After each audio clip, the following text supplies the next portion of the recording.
you guys concerning the lunch issues that I had concerned about my daughter coming home and telling me. I don't know if you remember that, where I heard that they were getting yelled at and talked to about what's happening during their lunchtime.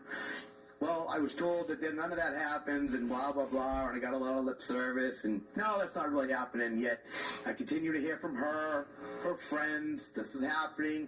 Teachers, in between bites, they want them to pull down their mask, put it back up. They're not allowed to talk during lunch, talk to their friends. So I got a lot of lip service because everything I was told is not happening is truly happening.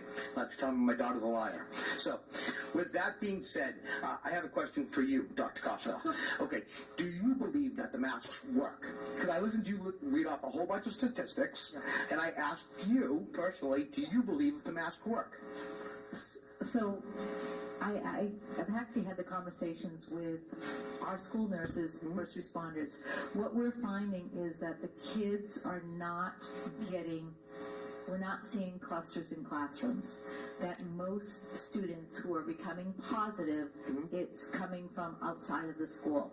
So, yes, because they're being contained. So you do personally believe that the masks work? I do, only because of the case counts and because we're not seeing transmission levels in school. So in a controlled environment, right? Desks are 6 feet apart. I mean, all of these things that are in place help to keep our numbers down. We're not seeing the numbers in our schools rise. Okay. You know, to case in point, right? Kind of going back to that data. The case counts are low on a day-to-day basis. How long are their average classes?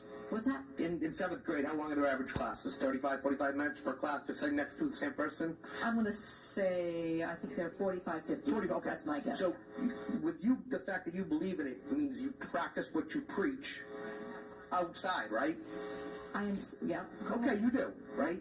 So, my question to you is, I happened to run into you at a restaurant not more than a couple months ago in Amesbury, and you, along with, I think, Mr. Sadler out there, and Mr. Lasad out there, along with about 7 or 8 other members of the staff, were all sitting within 2 feet, shoulder to shoulder, elbow to elbow with each other, eating away for a good 2-hour window. Not a single mask was in sight. So my question is, how can you expect any of us to listen to your recommendations when you don't personally practice what you preach? Okay? The old saying of the rules for me, the rules for thee but not for me seems to be what you're implying, because the rules don't apply to you. Okay? So don't ask them to apply to our children. That's all I have.